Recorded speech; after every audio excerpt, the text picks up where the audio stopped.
Okay, brief tutorial on why I make my tenons before my mortises. So I've made this tenon. As you can see, this shoulder is a teeny bit narrower than that shoulder. So if I were to just mark this empirically using a ruler, then it's going to be exactly centered. But my tenon isn't.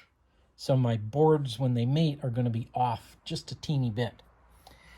So if I hold my tenon onto the mortise board exactly the way it's going to go, then I can mark the top and bottom of the mortise precisely.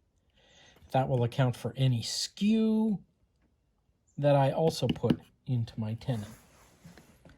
Okay, now if I just lift this up and use this shoulder, because the shoulders aren't equal, this shoulder actually goes on this side of the mortise.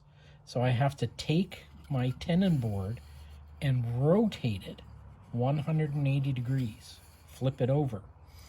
So now this slightly narrower shoulder, which goes on this side of the board, I can place on that side of the board and mark the width of the tenon. Now that shoulder is going to be accurate to there.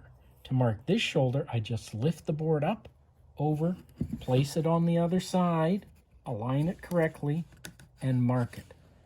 Now my mortise is marked exactly as the tenon is shaped. This shoulder is slightly wider than that shoulder, and you can see that in the marking as you can see it in the thing. So that if I put the tenon in there, then these are going to line up perfectly.